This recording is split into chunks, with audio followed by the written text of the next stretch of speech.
Imagine you are standing in a medieval winter where the temperature can drop low enough to make even metal want to crack.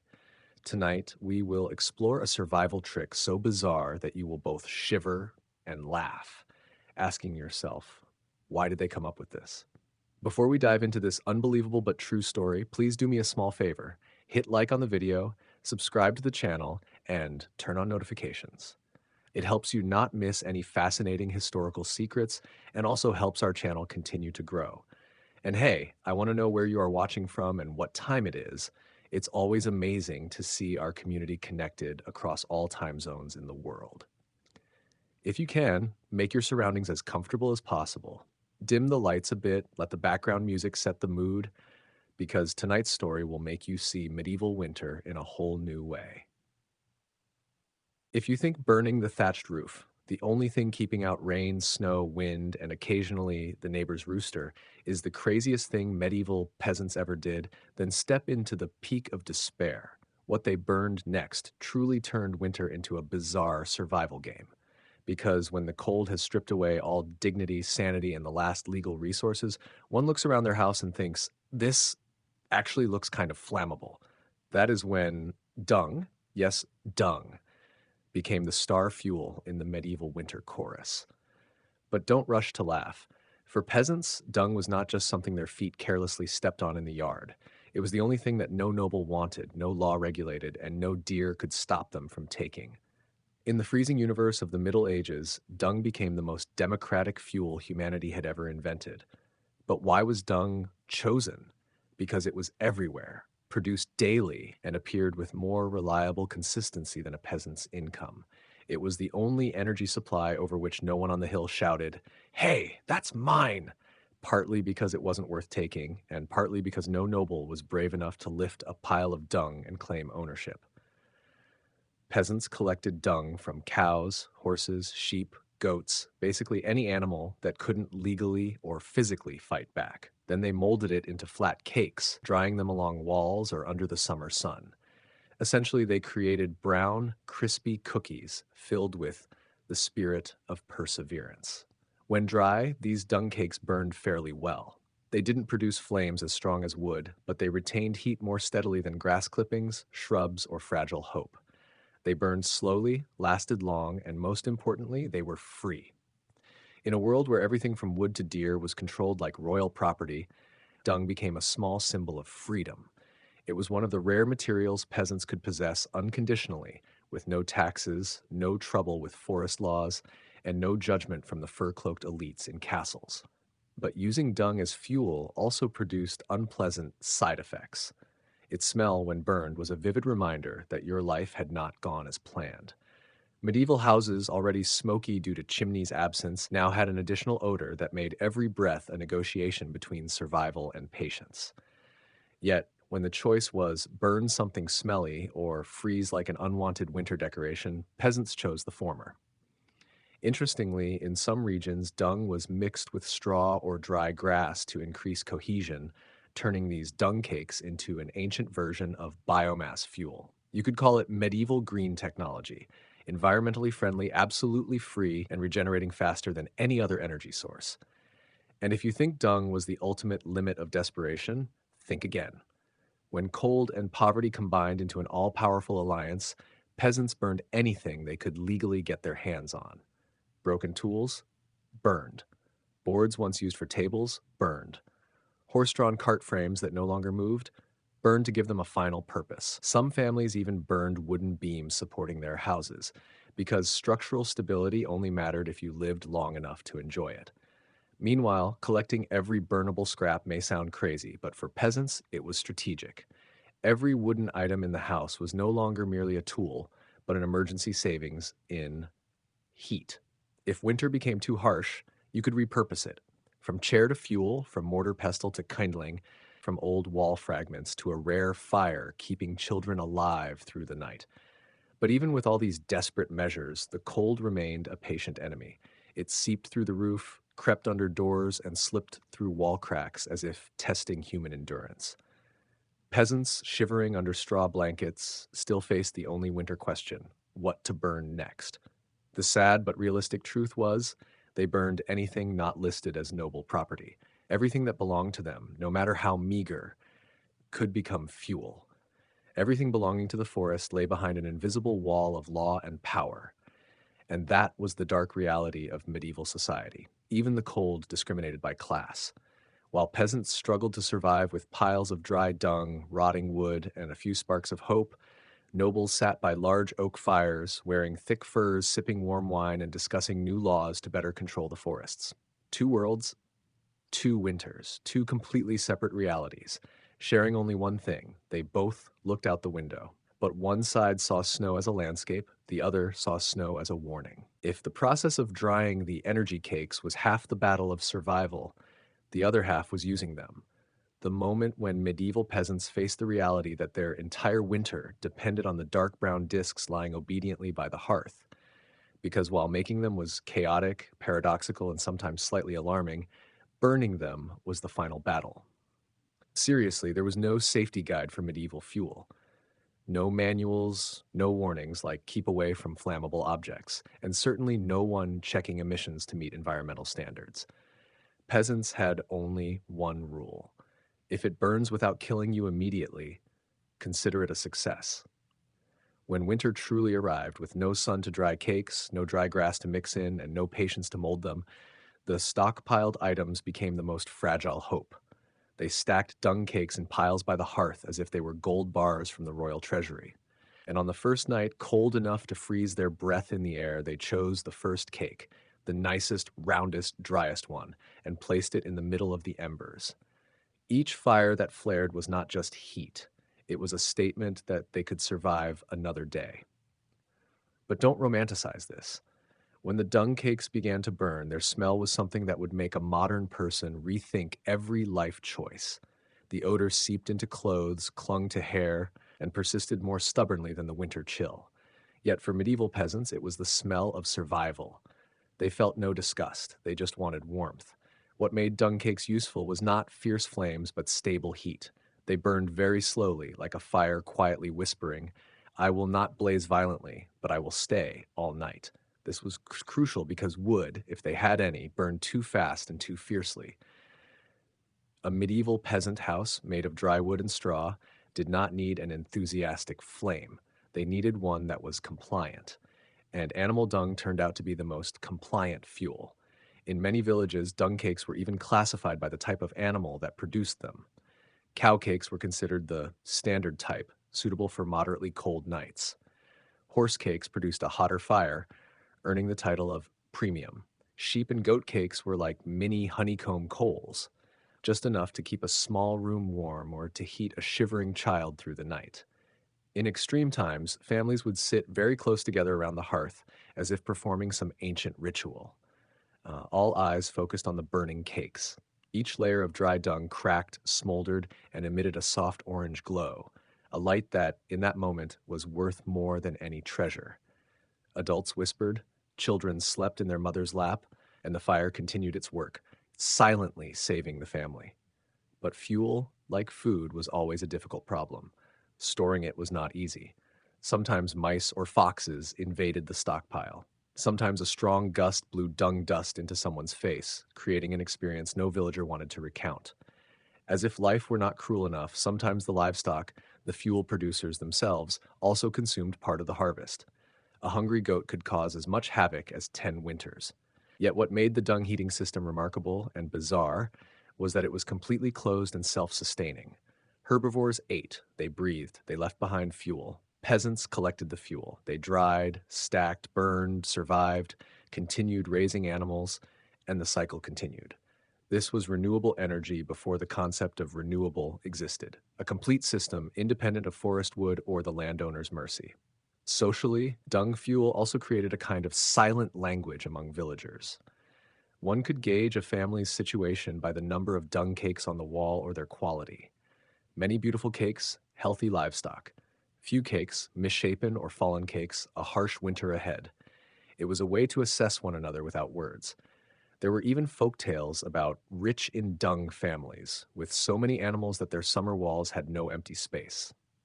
The poorest families had to do the unthinkable: buy dung, a modest transaction but full of shame as if purchasing second-hand honeycomb coal. But nothing illustrates the resilience of medieval peasants more than turning something modern humans consider waste into a lifeline. No luxurious choices, no comfortable solutions, only something that burns. And they used it boldly, so that today we can only sit and imagine in astonishment. And on the coldest nights, when the wind howled outside and blizzards struck the roof with enough force to make modern people call for rescue, those smoldering dung cakes were what stood between a family and a tragic end. A modest fire, a bit of warmth, a handcrafted, rudimentary heating system that never failed. In the darkness, villagers did not think of smell, dirt, or strangeness. They only thought of the one thing that mattered, that they would survive to see tomorrow. Medieval children not only did not find collecting dung disgusting, for them it was a daily event, an almost ritualistic task, because in their eyes, dung was not waste, but winter gold. A 5-year-old could carry a small shovel, walk across the cow pen with the seriousness of a fuel store manager. With tiny hands and a sweater covered in sheep flakes, they knew that every bundle of dung collected could be the reason the whole family didn't turn into stone statues over the next 2 months. And so, the dung collecting game became a real game. They competed to see who could pick up the largest piece, who could gather the most, who discovered a future dung cake with an interesting shape. You imagine modern kids showing off stickers. Medieval kids showed off dung. Some were even proud enough to go home and tell their parents they found a beautiful batch, making the whole family nod as if they had just discovered a silver mine. This dung gathering process, strangely enough, was highly communal. Adults talked, children ran around, livestock watched with expressions that said, "I made that." The smell need not be described, but to everyone, it was just a part of life. No one complained, because complaining wouldn't make winter any less cold. Collecting dung was almost a test of who was ready to be a true peasant and who still dreamed like the clean urbanites. After collecting dung, the next task was to turn it into fuel, similar to modern compressed wood cakes, only much more primitive. Each family had its own secret. Some mixed in a lot of straw to make cakes light and burn evenly. Some pressed them tightly to create premium dung cakes for bone-chilling nights. Everything depended on skill, experience, and patience. A mother could judge the quality of a dung cake just by its color, much like today's chefs judge bread rising. Once the dung cakes were successfully dried, they were more than fuel. For medieval people, they were a temperature bank, a survival insurance. Many families even stacked them in neat rows along the walls, looking no different from a farm art piece, if you looked from afar and didn't think too much. At this point, you might think the use of these strange cakes stopped at heating and cooking, but no. Medieval life was rarely that simple. The dung fire played a central role in daily life. Some families even used dung smoke as a kind of insect and predator repellent. On dark nights, when wolves prowled at the edge of the village, the light and smell of dung smoke signaled where there was fire and therefore humans. And wolves were smart enough to understand that. Many reported that when smoke rose from a thatched roof, the wolves' howls receded. Whether they hated the smell or feared humans, the effect was undeniable. Even in small village festivals, dung fires were used, not for celebration, but because it was the only fire available. You could not hold a harvest festival if your hands and feet were frozen solid. So when people gathered to drink barley beer in the village square, the dung smoke silently mingled with the air like a familiar guest, rude, yet always on time. But perhaps the most fascinating thing about this fuel was how it shaped the daily rhythm of an entire world. In a small house, every faint crackle of a smoldering dung cake marked the passage of time. When it burned halfway, the mother knew it was time to stir the stew. When the soft orange light turned deep red, the father knew night had fallen. When the fire died down, someone would rise, add a new cake, and the cycle continued, quietly, persistently, without written records. This made the dung fire the heart of the home. It helped peasants cook, warmed children, kept the elderly from freezing. It kept clothes dry, drove fleas from beds, slowed food spoilage, and sometimes even inspired a humorous story at dinner.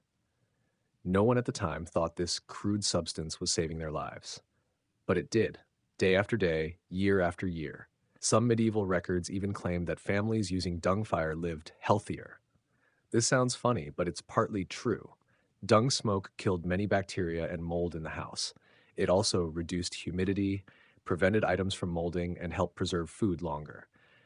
In a world where doctors memorized the four humors but didn't understand infection, this accidental effect became salvation.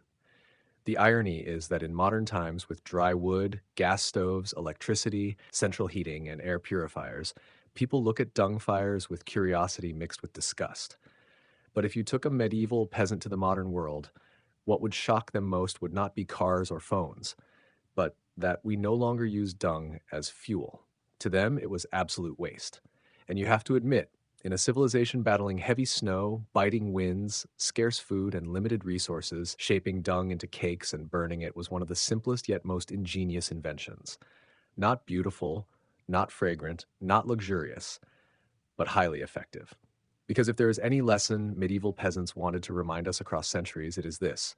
When winter truly wants to kill you, practicality always beats aesthetics, and sometimes survival is simply knowing what to burn. If there's one thing that modern people often underestimate about the Middle Ages, it is the strange resilience of ordinary people, those who could turn anything nature threw at them into fuel. And literally, they had to burn almost anything that could catch fire. But amidst all the chaos of dung, rotting grass, and waterlogged peat bricks, there is one thing most modern people never consider. Winter was not only cold, it was long, relentless, like an uninvited guest who just stayed put, while the entire village had no heating devices other than what they gathered with their own hands. You have to understand that fire was the center of medieval life. Without fire, they couldn't cook. They couldn't boil water. They couldn't stay warm. They couldn't dry clothes. They couldn't keep children from freezing. And certainly, they couldn't keep their spirits intact when cold wind whistled through tiny door cracks like the breath of a bored ghost. That's why fuel, any kind of fuel, was regarded as raw gold by peasants. But gold was rare, while cow dung was abundant. And peat? Peat was second-tier gold, unpleasant, heavy, but reliable enough that people almost wanted to thank the swamp for creating it. And although it seemed muddy, trust me, when winter struck the village with minus 30 degrees Celsius winds, beauty was no longer a priority. You would know the value of peat the first time you saw it smoldering through the night, providing just enough warmth so you didn't have to wake up at 3 a.m. to fetch more dry dung for the stove. But peat was only part of that strange fuel world. If you think peasants only burned dung and dry mud, you are underestimating their creativity. At the time, almost any organic matter that could burn was considered for use, from weeds and dry water plants to forgotten tree stumps that forest rangers hadn't yet spotted. In many regions, trees were so scarce that finding a fallen branch was like winning the lottery. The finder, following peasant tradition, would immediately look around to see if anyone witnessed it, because if caught, they could be fined for stealing God's resources. Landowning nobles viewed forest trees as hereditary property, while peasants just wanted something to avoid freezing to death. This scarcity made them natural recycling experts, not because they wanted to protect the environment, but simply because their world gave them no other choice. If it was dry, light, and not moldy, it was almost certainly burned. And if it smelled bad, fine, the cold was worse. Interestingly, each family became a mini fuel factory, with its own process, traditions, and experience passed down from generation to generation. And of course, this experience was often taught from a very young age. If you were born into a European peasant family, you didn't learn to count from books. You learned to count with fuel. 3 dung pieces, 2 peat bricks, 1 branch, and an unidentified but probably burnable clump. Children grew up not with wooden toys or clay, but with fuel pieces shaped into rounds. In fact, dung art was not a whimsical tale. It was a harsh cultural practice where children actually spent time making imprints on fuel before drying it. And adults, they were serious enough that you would think they were specialists in a sophisticated craft. They checked moisture by gently squeezing, assessed quality by the sound when dropped, and could even distinguish the smell of each type. Ah, this is from the lead goat. Good, it ate soft grass yesterday. This meticulousness created a strange hierarchy. A family burning dung smelled farm-like. A family burning peat smelled like a poor version of a luxury spa, and a family burning wood, if you smelled it, you knew they weren't ordinary peasants. Thus, the fire in the home was a social signature, a silent way to say, "This is my class." And in a world where the weather could kill faster than taxes, each fire was also a declaration: I'm still alive, I'm still here. But all of that was just the beginning. Because when the sun set in winter, the entire village entered a true survival mode, where every flicker of fire became the center of all activity. They pulled chairs close, gathered around as if the hearth were the only relative warm enough to hug. Some mended clothes, others sharpened knives, others tried to thaw a small basin of water. And when night deepened, when breath turned to white smoke inside and old wooden doors rattled under the wind's force, you truly understood why dung, peat, and any other burnable material were so precious. That fire was not just a source of heat, it was proof of hope, a reminder that no matter how cruel winter was, it could not extinguish the will of those who lived off the land. Perhaps the most astonishing thing about medieval peasants was not what they burned, but how they turned the most ordinary things into weapons against winter, and thus survived. If counts were the quiet pillars holding the kingdom from falling into chaos, they were also the ones who suffered the most, because they lived in the gray area of power, where every mistake was too small to start a war, but large enough to keep them awake for many nights. They did not have the luxury of a duke to offset their worries, nor the king's sacred immunity to protect them. They were the ones who bore all the consequences of politics, while the rewards came inconsistently, like trying to light a fire with damp coals in winter. Sometimes it burned, sometimes it only produced smoke. Each morning, a count woke up with two tasks: keep the people happy and keep the king happy. And these two often hated each other like fire and water. The people wanted lower taxes, while the king always demanded more. The people wanted to hunt in the forest, while the king declared the forest reserved for royalty. The people wanted safe roads to go to the market, while the king required all able-bodied men to join the army. A true count lived between two shouts, the villagers' cries and the echoes from the capital, each capable of destroying his career. The ironic thing is that a count's power was strongest precisely in his presence. They were the only ones in the mid-level feudal system who could see every parcel of land, every villager, every thief, every broken road. The king never saw these things, and the duke was too busy with their own political games. Thus, the count was the one who had to turn orders detached from reality into something applicable on the ground. When the king said, "Collect more taxes to build more watchtowers," it was the count who had to enter the village, hear the villagers grumble, explain to them, negotiate a little, persuade a little, and sometimes threaten a little. What made a count's life even more complicated was how they got drawn into power games they never wanted to play. Dukes could toy with the throne, but counts were not allowed. They were too low to plot a coup, yet too high to be innocent when a conspiracy occurred. A duke following another duke? Easy. But when a duke marched an army, the counts were the ones who had to pick a side. And no matter which side they chose, someone would hold a grudge. Yet despite all that pressure, the life of a count was not shabby. In fact, it was covered in just enough glitter. Enough for peasants to see him as noble, but not enough for dukes to regard him as a rival. The count's feast was large enough to keep face, but not so large as to be considered a challenge. Their cloak was long enough to appear elegant, but not so long as to invite ridicule. Even their castle had to follow this unwritten rule: sturdy, but not sturdier than a duke's castle in the region. A count's daily work may sound tedious, but it was the foundation on which the kingdom existed. They handled land disputes where two families argued for 7 years over a stray cow. They mediated for young knights eager to prove themselves by challenging anything that breathed. They had to organize tax collection, mobilize local militias, and ensure that if war came, they could provide the exact number of soldiers promised, regardless of whether their village was starving. In harsh winter years, a count's role became even clearer. When dry dung became gold and peat became a savior, it was the count who decided who accessed the reserves, who got tax relief, and who was poor enough to receive aid. They knew their people so well that just smelling the smoke from someone's chimney could reveal the harvest situation. Wood smoke? That family was fine. Peat smoke? That family was holding up morale. Mixed dung and grass? Time to send someone to check. But even as pillars supporting the local society, counts had to tread carefully. One wrong word before a duke could cost them their authority.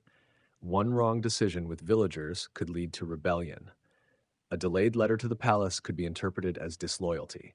Counts lived in a constant state of balance, like a man lighting a fire with dung in a thatched house, always hoping the fire would be warm enough but not too smoky. And that is also what made counts the most fascinating class in the feudal system. They did not have the luxury of royalty, the blatant ambition of dukes, or the pure simplicity of peasants. They were intermediaries, a world of people with enough power to alter local history, but not enough to change their own fate. If peasants burned dung to survive the winter, counts burned reputation, relationships, and patience to survive political seasons. They not only kept the kingdom's fire alive, they also had to constantly ensure that the fire did not flare up in the wrong way. If counts and barons were the ones keeping the feudal machine from collapsing, then knights were the squeaky yet indispensable gears that kept it moving. Medieval poems depicted them as perfect warriors, always riding white horses, charging into battle with pure hearts and a fierce belief in honor. But in reality, honor was only a small part of their lives, and most of a knight's life resembled trying to manage a farm while someone from afar blew a horn, demanding you go to war just as you finished checking the newly repaired stables. Their mission was simple but brutal: protect the Lord's land, collect taxes, oversee peasants, maintain local justice, and when war came, charge straight into the enemy's spear as if made from a material tougher than ordinary humans. In theory, they were considered the elite of the military, but in practice, they had to do everything the higher lords did not want to do themselves. A knight lived between two worlds, too high to mingle with peasants, yet too low to partake in the power games of high nobility. They lived by honor because, in truth, they had little else. Honor was the only thing protecting them from the abuse of lords and allowing them to demand fair treatment. But honor was also a trap. A knight could be challenged over a careless word at a feast, a misunderstood glance, or simply because a noble felt like testing a new suit of armor that day. A knight's daily life was a chain of heavy responsibilities. In the morning, they might be supervising tax collection. At noon, resolving a dispute between two peasants over the boundary of a rice field. By afternoon, they had to practice mounted combat, using spear, sword, and shield, even if their muscles ached from a small ambush by bandits the night before. And if the Lord wanted to hold a hunt to flaunt power, of course, the knight would accompany, both protecting and serving as a backdrop for the noble class's armor fashion show. What made knights one of the most fascinating classes was their incredible diversity. Some were wealthy, owning stone buildings and small castles. Others were so poor that their armor was patched together with leather straps and scrap metal scavenged from previous battles. Some knights survived on ransoming prisoners, others lived by tolls, some relied on the Lord's charity, sometimes a more dangerous choice than fighting. In war, they were the backbone of the feudal army. When the king commanded, knights went without asking why, only when. And when the knights went, the peasants followed. A knight did not just fight, he led ordinary men holding spears for the first time, whose only prior combat experience was chasing chickens off the yard. Yet they became the kingdom's army, simply because no other system existed. Meanwhile, knights had to maintain a perfect image to match the ideals society imposed on them. They had to be courteous, yet fearsome, loyal, yet not foolish, strong, yet not seen as barbaric. Every action was judged through the lens of honor, and that lens was never easy. The irony was that despite being idealized in literature, most knights lived lives closer to armed administrative officers. They had to write reports, manage food stores, divide land, record how many peasants could fight. They also monitored village issues, from who was raising too many pigs to a polluted water supply. A good knight was not the best fighter, but the one who kept his land from descending into chaos. Behind the gleam of steel armor lay a very human fear. Fear of falling from favor, of being replaced, of failing, of dying pointlessly on a distant field for a war they were never allowed to question. A knight could not refuse to fight, could not refuse a lord's command, could not refuse the life they were born to bear. Yet, the greatest knights in history were not those who won the most battles. They were the ones who understood that strength lay not only in the sword, but in the ability to maintain order in a constantly unstable world. They were the bridge between the upper class and the subjugated, turning feudal ideals, flawed or ruthless, into reality. And in a society full of uncertainty, it was their resilience, endurance, and sometimes stubbornness that kept the medieval world from falling completely into darkness. Knights may not have been legendary figures from tales, but they were real people, living real lives, fighting real battles, and they were the reason the feudal system endured for so long. When looking at the feudal system, people often imagine that the entire weight of power rested in the hands of kings, dukes, and the flashy knights riding steel steeds. But the reality was far more complex. Behind that glittering layer was a finely tuned machine, and the people least mentioned played the most crucial roles. They were the class of those not high enough to stand out, but not low enough to be forgotten. A complete ecosystem of professional warriors, administrators, disciplinarians, and skilled hands kept society running, even when no one saw them. Within this picture, knights stood between two worlds. They were not lords, but no longer commoners either. They lived in a state of perpetual tension.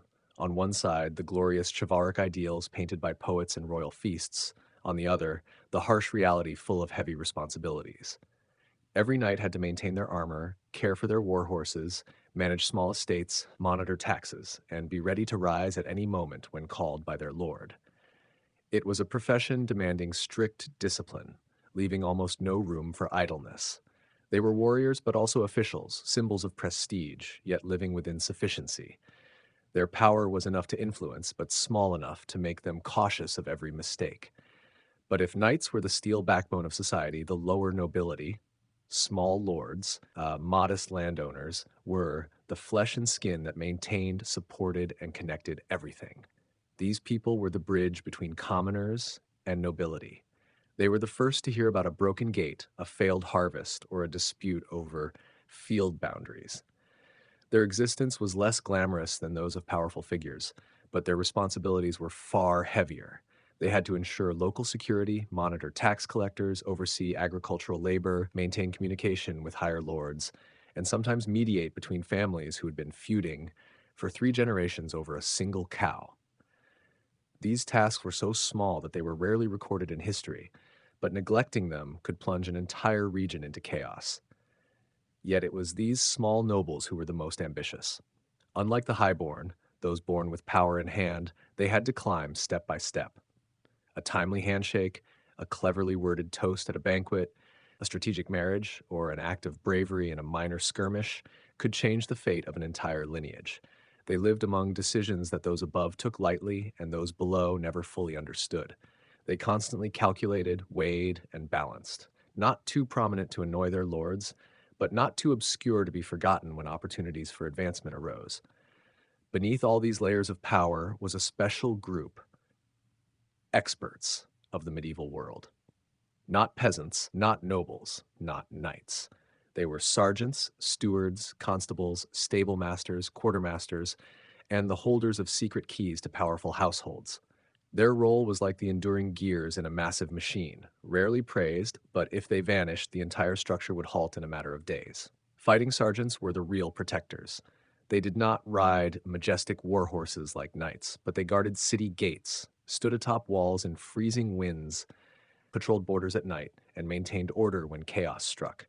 They faced danger first and were the last to retreat.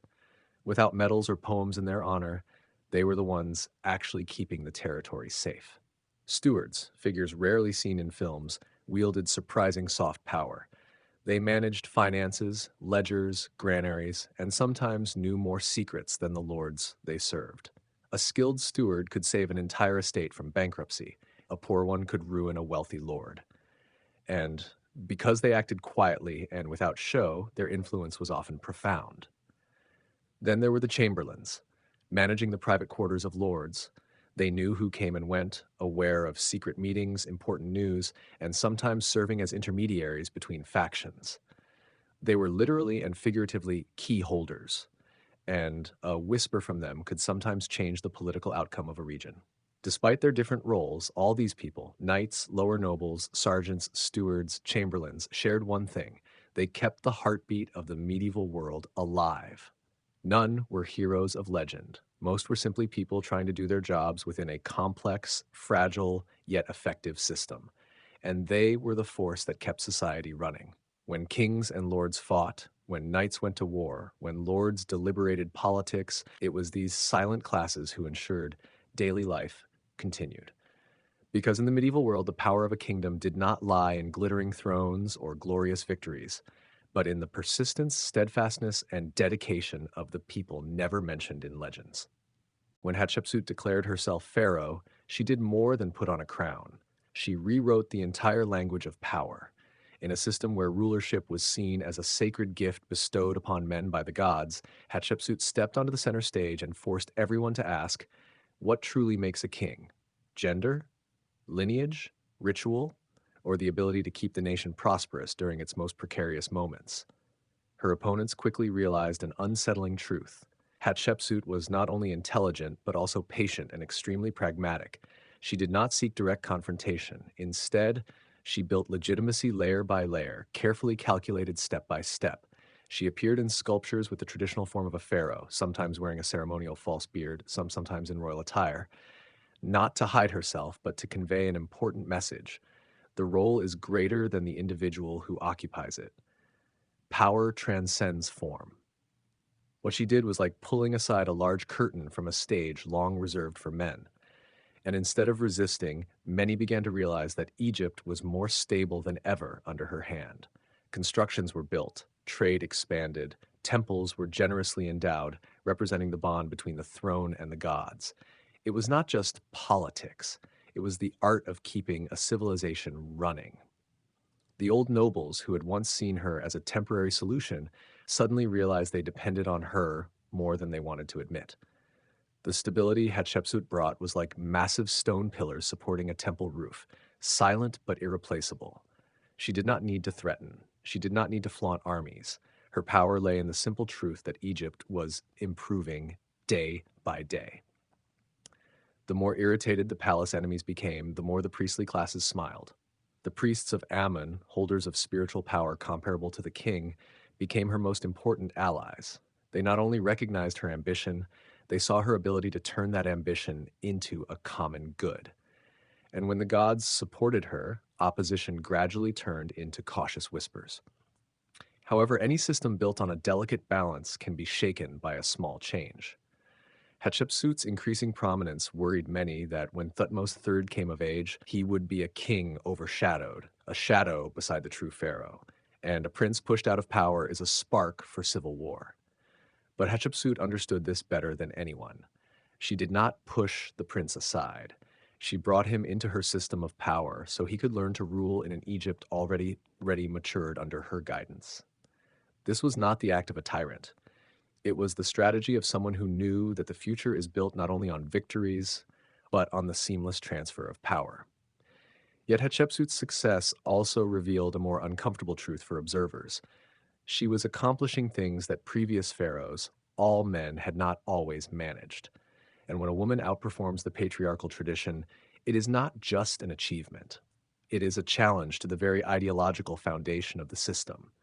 To maintain the flawless image of a pharaoh, Hatshepsut embarked on an unprecedented construction program since the most glorious kings.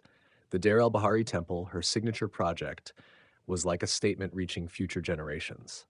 I have ruled, and I have ruled well. Its pillars, steps, and colossal statues were not just architecture. They were a granite argument that rulership is an act of competence, not of gender. While European feudal courts treated power as a web, fragile, fearful, and scrutinized, Egypt under Hatshepsut operated like a finely lubricated machine where every component was kept in its proper place, not because she forced it, but because she made everyone feel that following her was the most reasonable course, a form of soft power few ancient rulers ever achieved. Yet this balance was never fully secure. Within the palace flowed undercurrents of jealousy and insecurity. Powerful men were tempted by the thought of a woman occupying their seat. The old advisors of previous pharaohs felt their central positions threatened, and Thutmose III, though raised under Hatshepsut's patronage, still grew up in a world where men were always taught that the throne naturally belonged to them. They did not revolt. There were no assassinations, no coups, but silent questions still lingered in the limestone halls. What would happen when the prince came of age? Would Hatshepsut's reign endure? Or was she merely a skilled gust of wind that would be blown away when times changed? The answers to these questions did not come immediately, but what Hatshepsut accomplished in the following years would determine everything, from her place in history to the fate of Egypt after her. Because when a woman creates stability that the patriarchal system cannot, that stability always inspires awe, fear, a desire to continue it, and yet a desire to erase it. Hatshepsut not only proved that a woman could rule Egypt, she also turned rulership into an art of strategy, symbolism, and diplomacy.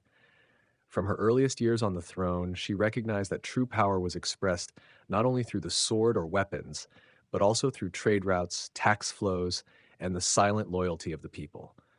Every journey, every construction project, every ritual was a strategic spear, both reinforcing her reputation and ensuring that the throne was not just a symbol, but a vital pillar of the nation. The trade routes stretching thousands of miles across the desert and along the Nile needed protection. A disruption, no matter how small, could lead to shortages of food, building materials, and offerings. Hatshepsut understood that economic security was part of power. She deployed patrols, fortified river ports and coastal harbors, and maintained close diplomatic relations with neighboring countries. Officials who had previously regarded management duties as mere obligations now saw that under Hatshepsut's hand, power became dynamic, flexible, and practical. Egypt did not merely exist, it began to thrive. But Hatshepsut also knew that to secure the throne, she needed to extend her influence beyond borders and project power to the world. Among the most symbolic acts was the expedition to Punt, the legendary land rich in spices, precious woods, and gold. This was not just trade. The journey was a political statement. Egypt under Hatshepsut was a power not only militarily, but economically, culturally, and religiously. The reliefs at the Deir el-Bahari temple record this expedition as a great achievement, comparable to any conquest. Ships returning laden with myrrh, spices, ebony, and exotic animals were not only material assets, they were symbols of the connection between earthly authority and divine favor. At the same time, she continuously reinforced her image as a fully legitimate pharaoh. Hatshepsut knew that in Egyptian thought, power resided in symbolism and ritual. Every statue, every stone column, every temple she built conveyed a message. Even the false beard and pharaoh's attire were part of a larger strategy. They did not conceal femininity, but integrated it into her power. By combining masculine and feminine imagery, Hatshepsut created a flexible identity that all social strata could accept. Priests, officials, and even commoners saw in her a leader both venerable and approachable, divine yet practical. Alongside consolidating her personal image, Hatshepsut understood the power of architecture. Massive construction projects were not only for leaving a permanent mark, they were political tools. The Deir el-Bahari temple, Jez-Jezeru, rose like a wonder within the cliffs, serving as a convergence of art, religion, and power. Symmetrical columns, stairways leading to the sanctuary, and reliefs depicting her divine birth, coronation, and achievements all sent a clear message. Hatshepsut was a legitimate pharaoh, supported by the gods, and Egypt was thriving under her rule. Her constructions also directly impacted daily life. Thousands of laborers, from stonemasons and carpenters to farmers and artisans, were mobilized, creating jobs, stimulating the economy, and reinforcing loyalty. Those who had been skeptical now saw tangible benefits under Hatshepsut's reign. Construction was not only a political declaration, but also a strategy to reconcile social classes, from nobles to commoners. Hatshepsut also knew how to balance power within the court. Thutmose III, though the nominal king, was still too young to rule. Hatshepsut did not remove him. She skillfully incorporated him into the power structure, allowing him to learn rulership under her guidance. This ensured stability for the nation, minimized the risk of civil war, and maintained a harmonious image of the dynasty, despite the gender challenge she represented. Hatshepsut's greatness lay not in territorial conquest, but in redefining power. She turned every aspect of rulership, from religious ritual, architecture, and trade to diplomacy, into tools for consolidating the throne. Every stone, monument, and expedition was living evidence of legitimate, sustainable, and creative power. In an ancient world that often defined power by sword and violence, Hatshepsut demonstrated that a woman could build a mighty empire through intellect, strategy, and vision. By combining physical, political, and divine power, Hatshepsut became not only a pharaoh, but a living symbol of stability and prosperity.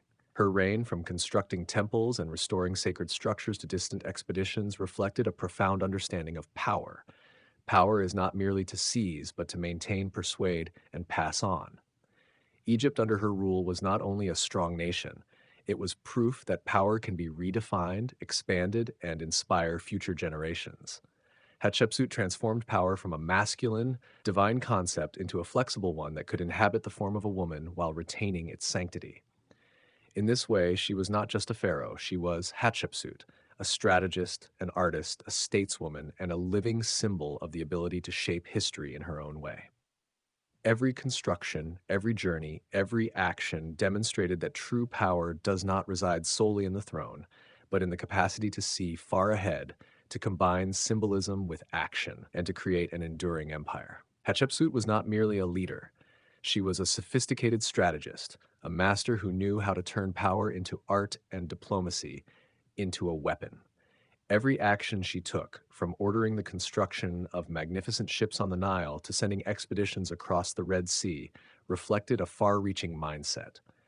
Trade could achieve what armies could not, and wealth could protect the nation without shedding blood. Her ships, sturdy and sleek, were not merely means of transporting goods. They were vivid symbols of capability and strategic vision, carrying myrrh, gold, ebony, and exotic animals, demonstrating that Egypt could expand its influence through intelligence and diplomacy. When the expedition reached Punt, the scenes Egyptian artists carved into reliefs depicted a vivid tableau of prosperity and abundance. Resin-laden trees, stacks of gold rings, exotic animals, and the full-figured Queen of Punt appeared in every detail, magnified to emphasize Egypt's diplomatic strength. There were no battlefields, no bloodshed, only wealth and dignity. Hatshepsut wanted the world to see that power doesn't always rely on force. It can also reside in building connections, expanding trade, and bringing blessings to the nation. Internally, Hatshepsut skillfully balanced power and safeguarded the throne from the seeds of dissent. Thutmose III, the young king, grew up in the long shadow of his stepmother. Initially, the throne and religious rituals were distant concepts, merely symbolic titles in the eyes of a boy enthralled by falconry, chariots, and pets. But as time passed, Thutmose III realized the difference between nominal authority and real power. Every relief, every construction depicting Hatshepsut as a legitimate pharaoh served as a reminder that the throne had never fully belonged to him. Hatshepsut did not diminish Thutmose. She ensured he received comprehensive training in military, diplomacy, and religious ritual, while appointing him as commander-in-chief of the army from a young age. This was a politically astute gesture, satisfying tradition while keeping him occupied, preventing direct conflicts within the court. Meanwhile, her loyal officials like Senmut handled critical administrative tasks, creating a protective layer around Hatshepsut and ensuring that real power remained in her hands. However, these efforts could not mask the simmering awareness in Thutmose III's mind. He observed every aspect of the court, from the military to the priests, from the nobility to officials, noting who supported his stepmother and who secretly opposed her. Hatshepsut's reign, with all its stability, prosperity, and greatness, simultaneously left political scars and quiet rivalries. He did not rebel or resist, but remained patient, understanding that time would be his strongest ally. When Hatshepsut died, Egypt did not fall into chaos. The succession proceeded smoothly, but what followed was particularly remarkable. Thutmose III did not act impulsively. Many years after her death, the systematic erasure of Hatshepsut's traces was carried out with careful calculation. Statues were destroyed, relief portraits defaced, and her titles removed. Columns and stelae that had once demonstrated her power were scraped clean, serving as a reminder that, according to Egyptian tradition, the throne belonged only to men. This was not personal vengeance, it was a political act. A successful female pharaoh in the royal line could inspire similar ambitions, disrupting the power structures and rituals established over centuries. Erasing Hatshepsut was a way to reinforce tradition, restore faith in male authority, and ensure that the throne would not be broken by an unexpected breakthrough. Ironically, this act of erasure increased her appeal to later generations. The scars on the stone, the empty spaces where statues once stood, the faint inscriptions remaining on temple walls, all became testaments to the talent, vision, and power of an extraordinary female pharaoh. Hatshepsut, despite being intentionally removed from the official historical record, left an indelible mark. Her greatness was etched into stone, monumental architecture, and the collective memory of Egypt. This contrast between power exercised extraordinarily and efforts to erase it is the central theme of Hatshepsut's story. She demonstrated that true power does not reside solely in the throne or weapons. It lies in the ability to create vision, shape symbols, inspire loyalty, and pass on values through time. Every ship to punt, every stone in Jezjezeru, every statue and column stood as living evidence of her finesse. Power is not just conquest, but creativity, construction, and long-term strategy. Hatshepsut's years are a powerful reminder that greatness as a leader does not depend on gender, but on intellect, strategy, and social insight. And even when history deliberately obscured her name, monuments, architecture, and reliefs continued to tell the story of a pharaoh who reshaped Egypt, expanded the boundaries of power, and proved that authority can be recognized, respected, and remembered, even if betrayed or suppressed. Through every stone and every ship, Hatshepsut spoke to the future. I exist, I rule, I am Egypt. And although Thutmose III later ascended the throne, her story lived on, more powerfully than any effort to erase it. The very existence of empty spaces and scars on stone, the standing columns transformed Hatshepsut into an enduring symbol, a reminder that true power is something that cannot be erased, no matter how hard anyone tries. England at that time was like a ship tilting in a stormy sea. King Henry VI's weakness had created a power vacuum that every noble could feel distinctly. Unemployed, angry soldiers, castles stocked with provisions, secret alliances forming, all were like dominoes waiting for the slightest push to collapse. In this picture, Richard, Duke of York, appeared not only with ambition but with capability and prestige.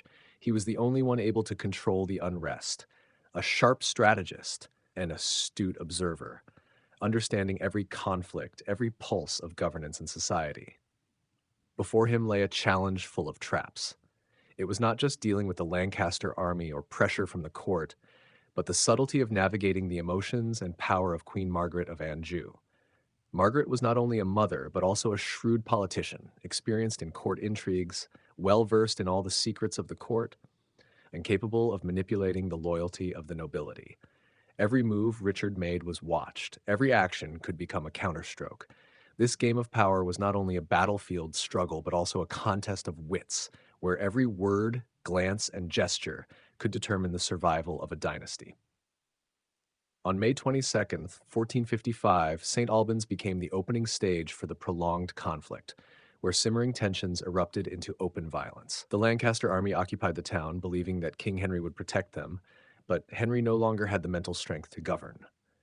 The Yorkists advanced, not only with swords, but with a systematic strategy, gradually controlling strengths and exploiting weaknesses. The battle along narrow streets through markets and shops was a scene of chaos, intimate and personal, in a way more than any recorded grand battle. Nobles who once dined together now clashed in deadly combat. Children raised in wealth and power faced the brutality of political reality. The turning point of the Battle of St. Albans was the collapse of Lancaster lines and the death of key lords, especially the Duke of Somerset, Richard's archrival. This death was not merely a physical loss, but a powerful political signal. York was no longer an ambitious noble constrained by circumstance, but a holder of real power. And amid the chaos, King Henry, wounded and trembling in a leather shop, became living proof of the throne's impotence without someone behind it to guide it. Richard did not kill the king. He protected him, But this act only highlighted the power vacuum Henry had left. In the eyes of the public, Richard was the savior of the crown. In the eyes of keen observers, he embodied the exercise of power in a kingdom where the throne was empty. The victory at St. Albans did not merely open a new chapter in history. It was a warning that power does not always come from title or bloodline, but from the ability to control the situation, from strategy, and from patience in waiting for the right moment. The Yorkist forces acted with discipline and precision, while King Henry, though still a symbol, had become a puppet, a nominal king in a realm governed by real force and intellect. Yet, it was Margaret of Anjou who made the conflict tragic and complex. She realized that Richard was not only protecting Henry, he was also building his position as a potential successor, a direct threat to her son's future. Margaret embodied decisiveness and intellectual power far surpassing a weak king. She resisted by every means, consolidating the loyalty of the nobility, leveraging court influence, and preparing for a counteroffensive that history would later call the subsequent battles of the Wars of the Roses. This story illustrates an immutable truth in history. Power is not just a title, but capability. Egypt had Hatshepsut, a female pharaoh daring to defy tradition, establish trade, build monuments, and prove that intellect and diplomacy could surpass brute force. England had Henry VI, a gentle but powerless king who became a symbol of the fragility of the throne without someone to truly govern. And Richard of York, with strategy, prestige, and opportunistic skill, was proof that in a kingdom, power always seeks the hands of those brave enough to grasp it, regardless of ideals or nominal authority. Every step, every battle, every political decision in the story of St. Albans reflected the tension between tradition and real strength, between nominal status and actual power. And in that chaotic darkness, Margaret of Anjou, Richard of York, and King Henry VI were all great in their own ways, one steadfast, one patient, and one powerless. They shaped an era whose consequences would echo for decades. The lessons drawn from St. Albans, like Hatshepsut's monuments, are about power, strategy, and timing. One may be erased from memory, as Hatshepsut was, or overshadowed by title, like Henry VI, but history will always reveal the power vacuums, the strategies, and the grand visions. And only when those vacuums are filled by intellect, decisiveness, and ambition can a kingdom truly be shaped. When power was concentrated in the hands of a young man like Edward IV, England had just emerged from the storm, yet it had never truly known peace. The throne that Edward held by blood was not merely a symbol. It was an unceasing challenge, where every noble, every family, every alliance carried its own ambitions. Even the resounding victory at Teuton was only a warm-up for the far more intricate and dangerous political battles ahead. As Edward consolidated the throne, it became increasingly clear that power was not just swords and armies, but also the control of a complex network of relationships, delicate as a spider's web. Warwick, the Earl of Warwick, the kingmaker, was at the center of this power. He was not only a wealthy noble with military strength, but also a cunning strategist, someone who understood every thread linking the throne, the court, and the noble houses. Edward had won thanks to Warwick's strength and influence, but the young king quickly realized that an alliance based on power rather than absolute loyalty could become a double-edged sword. When Edward secretly married Elizabeth Woodville, he not only challenged Warwick's political plans, but also ignited a new crisis, where old alliances wavered and potential enemies lurked within the court itself. The Woodville family, previously nobles without influence at court, suddenly rose to prominence through this impulsive marriage. This created waves of resentment among the old nobility who had relied on Warwick to steer power. They began to see Edward not merely as a king, but as a threat to the traditional order. Loyalty, always fragile in the medieval period, wavered. And when a young and ambitious king like Edward decided to lead politics himself, tremors in the court became inevitable. Warwick, who had helped place Edward on the throne, felt betrayed. He saw the king's decisions as a threat to his own power. The simmering tension evolved into a calculated plot. Warwick would not sit idle while Edward strengthened his power and took the court out of his control. He began seeking allies, forces willing to take any risk to oppose the young king, and that person was none other than Margaret of Anjou, the resolute queen of the Lancaster faction. who had never abandoned her dream of restoring power for her son. The unexpected alliance between Warwick and Margaret demonstrated the extreme complexity of medieval politics. Two people, one who had created a king, the other who had protected the throne for her child, together devised a sophisticated plan to overthrow Edward. They were not merely seeking to regain power. They wanted to prove that the throne, even when seized by blood and victory, could not stand without the support of those who truly maintained social order. The political network began to stretch and strain, loyalties wavered, and noble houses started to choose sides based on interest or fear. When Edward IV realized this plot, he faced a challenge no less formidable than the Battle of Towton. Once again, power was not just armies or battlefield tactics, but the ability to coordinate, anticipate, and counter intricate schemes. Edward had to both reinforce the loyalty of his supporters and find ways to isolate the traitors. Every decision could become a trap. Every move had to be calculated to minimize risk.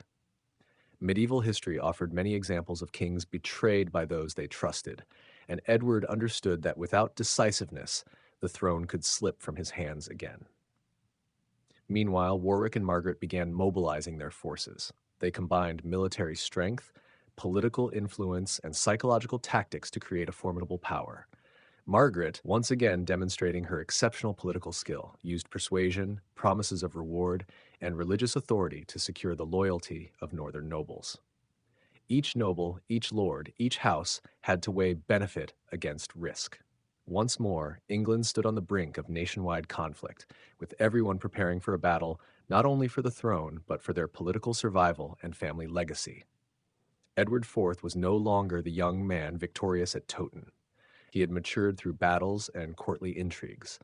But now his opponents were not single battles, but a sophisticated political campaign, where betrayal, strategy, and chance combined into a formidable force.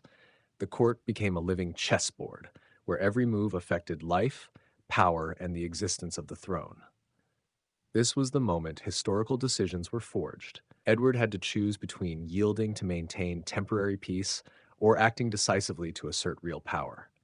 He chose to stand firm, relying on the support of the loyal, using the army, strategy, and political acumen to confront Warwick and Margaret. Just as Hatshepsut demonstrated that power did not come solely from a title, Edward showed that the throne does not defend itself. It must be reinforced by intelligence, ambition, and the ability to seize opportunity. Yet, as history always teaches, power is an unpredictable game. Warwick could create a king, Margaret could protect a throne, but every move carried risk, and Edward, though strong, still faced threats from those who had once supported him. England once again became a chessboard where nobles, alliances, and strategists were living pieces, and where the crown had to be maintained through a combination of strength, intellect, and courage. After the death of Prince Edward and the fall of Margaret of Anjou, England seemed entirely under the control of Edward IV. But history never allows a complete and lasting victory without the seeds of new conflict. The Yorkist dynasty, though strong and secure after Tewkesbury, still faced latent challenges that only wise kings could perceive. Stability, as Edward soon realized, was not built solely by sword or a mighty army. It required political finesse, the management of personal ambitions, and the foresight to anticipate dangers that had not yet emerged. There remained Richard, Duke of Gloucester, Edward's brother, who had witnessed everything from the earliest days of conflict to the decisive victory at Tewkesbury. Richard was an exceptional warrior, a cold and calculating commander, and a man well versed in the darker corners of power. He understood that the throne was not merely a target, it was a dangerous game where every misstep could lead to death. As Edward IV consolidated power in London and at court, Richard was not just a loyal supporter. He was a shield, a strategic instrument, and a steadfast ally in all forthcoming challenges. Yet beneath this surface of stability, unrest still lurked. The Woodville family, elevated by Edward's favor, rose stronger than ever. They occupied key positions, accumulated power and wealth, making many of the old nobles feel overshadowed. The relationship between Edward and the veteran nobility, once the foundation of Yorkist victories, became strained. Loyalty, already fragile in unstable times, wavered under the challenge of the Woodvilles' newfound power. Plots, though not yet successful, began to appear in the shadows, threatening the stability Edward had painstakingly built. Particularly, the exiled Lancastrians never forgot Tewkesbury. They retreated, but the seeds of restoration remained. Henry Tudor, a young man of the Lancaster line through his mother, was raised with caution and secrecy. He was a latent strategist, understanding that direct confrontation with Edward at this time would be unrealistic. Instead, Henry quietly built a network of supporters, forging links with discontented nobles, families who felt abandoned under the Yorkist regime, and those still harboring ambitions to restore the House of Lancaster. In the shadows, a new force was forming, waiting for the day to emerge. Edward IV, though skilled and decisive, could not ignore the internal threats. The court, though resplendent, contained latent opposition, plots, noble discontent, and factional jealousy. Edward understood that the throne needed not only military protection, but also reinforcement through intelligence, loyalty, and astute political strategy. He implemented careful policies, rewarding loyal nobles, strengthening the treasury, and even reconciling internal conflicts before they became real threats. This finesse allowed the Yorkist court to maintain stability for many years. Yet Edward never forgot that power was fragile, and a single moment of negligence could lead to disaster. When Edward IV suddenly died in 1483, the kingdom once again descended into chaos. The heir, Edward V, was only 12 years old and not yet capable of ruling, and his brother, Richard of York, was still young. This created an extremely dangerous power vacuum. Richard, Duke of Gloucester, had demonstrated excellence on the battlefield and leadership ability, but the court remained a treacherous environment. Yorkist nobles who had once been loyal to Edward now had to weigh loyalty, personal ambition, and the survival of their own houses. Richard quickly took control, placing the princes in the Tower of London, a place both secure and fraught with danger. The mysterious disappearance of the two princes, Edward V and his brother, marked a haunting turning point. Richard declared himself King Richard III, but the throne was no longer simply a symbol of power. It became a political instrument in a life or death game. The loyalty of Yorkist nobles wavered, and exiled Lancastrians began to see an opportunity for restoration. The seeds of new conflict had already appeared within a dynasty that had once seemed to have ended the Wars of the Roses. This period demonstrated one clear truth: the throne and power never stand still. They are always changing, reinforced and tested by ambition, betrayal, and decisions, wise or reckless. Edward IV, though a young king of great strength and determination, faced this reality. Even as he established order, consolidated the court, and crushed enemies, survivors of previous wars remained a latent force, ready to rise when opportunity struck. Overall, the reign of Edward IV and the years following Tewkesbury vividly illustrate a history full of intrigue, strategy, and turbulence. Power is a goal, but also a trap. The throne is a victory, but also a burden. Figures like Warwick, Margaret, Henry Tudor, and Richard of Gloucester all demonstrated that in the medieval world, every move, every alliance, and every decision could make or break the fate of a nation. In the broader canvas of history, victory is never absolute, and peace is always fragile, ready to be shattered by ambition and opportunity. Edward IV, with his brilliant achievements and political acumen, consolidated the Yorkist throne for a decade, but the price of power was constant vigilance. Victories, even resounding ones, were only the tip of the iceberg. Beneath lay plots, betrayals, and ambitions ever waiting. And this is precisely what makes English history irresistibly compelling. It never stops, it is always in flux, and it always reminds us that power, blood, and strategy walk hand in hand, and only the most resilient, wise, and courageous can survive and hold the throne.